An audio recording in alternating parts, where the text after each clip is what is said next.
Hi everyone, it's Katie from Live Green in Plano here at my neighborhood pond. Today I'm bringing you a fun and interesting lesson called EnviroScape. It uses a model city to show you how your actions at home, at school, or at work can impact our drinking water supply. So let's learn about the good behaviors and the bad behaviors that can either protect or harm our drinking water supply. Ready to dive right in? Before we dive right into those behaviors though, it's really important to know what a storm drain is. Storm drains have a very important job, and that is to keep us safe when it rains. They convey water away from our streets and into the nearest body of water, which in Plano is usually a creek or a stream. Here's what a storm drain looks like. You might see these in your neighborhood, near your school, or even in a park after a soccer game. They may look a little bit different, but they all have the same important job. However, there's a problem. Sometimes when water travels quickly as it rains, it carries anything in its path into a storm drain, even if it's something that we don't want to enter our natural bodies of water. Can you think of any problems with that? When pollutants enter storm drains and then our natural bodies of water, they impact the habitat or the home of aquatic life, including this family of ducks in the pond in my neighborhood, but also fish, frogs, insects, other birds, and so many more. Let's protect our natural bodies of water and the home or habitat of these special creatures. Now that we know what storm drains are, we can take a closer look at our model city. We've got a neighborhood with homes and cars. We've got roadways, a factory, even some agricultural or farming land. There are creeks and streams, and a small lake with boats on it. There's also something a little unusual on the model city. Can you spot what it is? That's right, it's a dinosaur. I don't know about you, but I haven't seen one of those in the city of Plano. The dinosaur is on the model city to remind you that water is very, very old. In fact, the water that you used to brush your teeth this morning could be the same water that this dinosaur stomped through millions and millions of years ago. Pretty cool, huh? While we're not getting any new water on planet Earth, modern technology allows us to clean the water over and over again. It's pretty amazing. But we have a limited supply of fresh water, especially here in North Texas. So it's our job to be good stewards of our precious resource. The EnviroScape lesson demonstrates what happens when people make poor decisions. So we're going to actually pollute our model city and see what happens to our drinking water supply with some pretend pollutants. I've taken some everyday items, nothing dangerous, to pretend like they're things that might harm our environment when they enter a storm drain and our natural bodies of water. My pretend pollutants include shredded paper to simulate litter, soapy bubbles to simulate washing your car, purple food coloring to simulate oil, green food coloring to simulate fertilizers and pesticides, parsley to simulate grass clippings and other yard waste, and finally, coffee to simulate pet waste. Litter is trash or recycling that's out of place.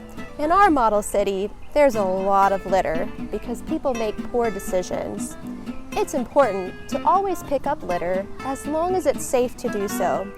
It's also important to be mindful of our own waste to make sure that it doesn't go out of place. In this city, unfortunately, we have litter all over the place. In our neighborhood, along our roadways,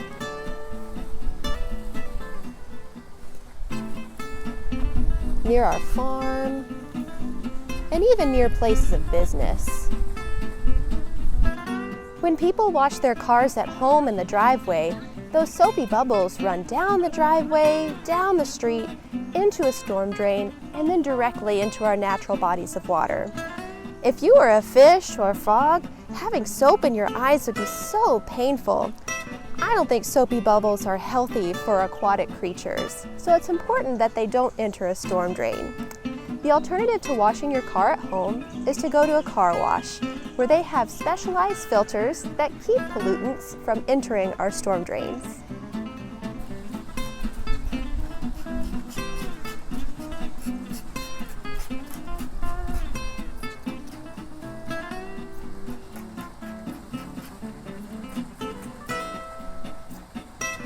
Boy, we sure have some clean cars, but do you think that fish and other aquatic life want soapy bubbles in their home? Do you think that's healthy? I don't think so. Let's face it, cars don't stay new forever. Sometimes they get leaky and they need a little help. Also, chemicals at home should be stored appropriately so that they're not a danger to children or also in danger of leaking into places where they shouldn't.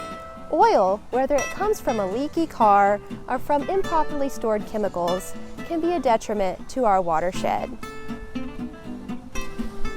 These may be some clean cars, but they are leaking some oil.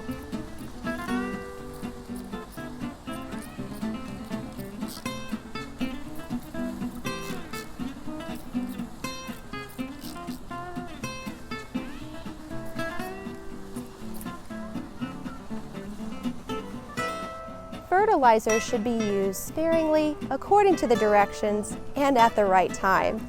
In our model city, people just dump that fertilizer in the yard without respect for the directions or the appropriate quantity to use, and they did it right before a heavy rain, which is a big no-no. Most of that fertilizer will be washed off the yard to begin with, and it will never even help nourish the landscape.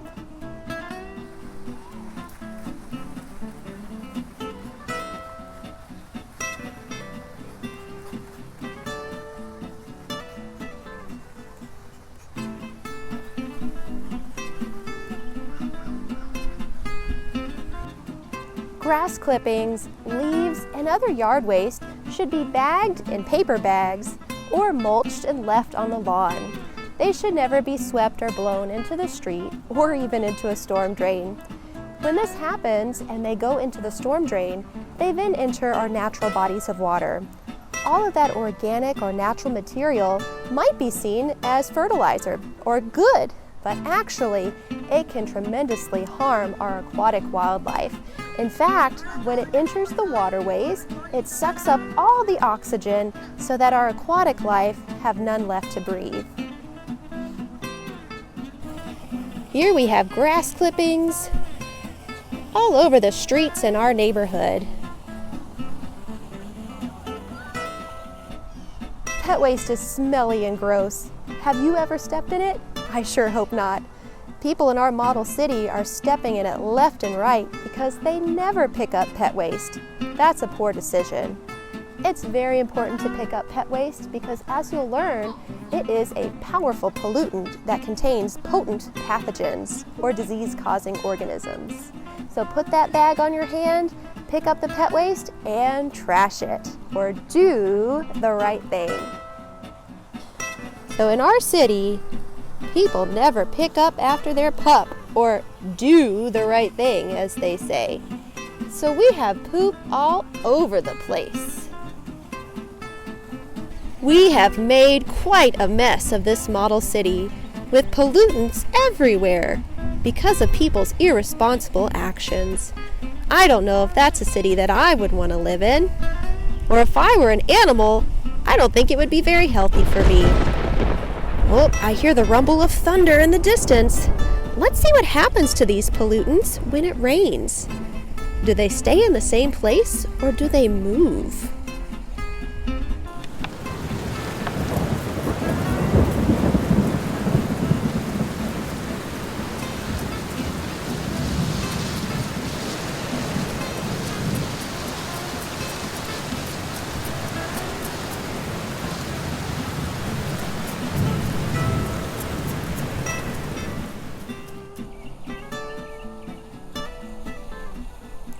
Now that the storm is past, we can truly see the impact of all of these pollutants on our drinking water quality.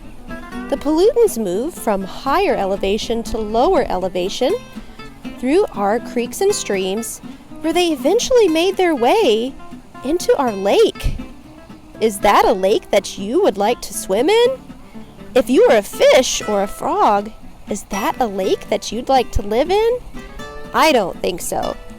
We've just shown that what happens in the watershed can impact more than just us and our neighborhoods. It can impact the place where our drinking water comes from. All of these pollutants make it very challenging for the water to be cleaned and treated in order to be available for drinking again. I've made a pretty big mess of this model EnviroScape city today, but it can be cleaned up pretty easily. We only have one city of Plano, so it's important to keep it green and keep it clean.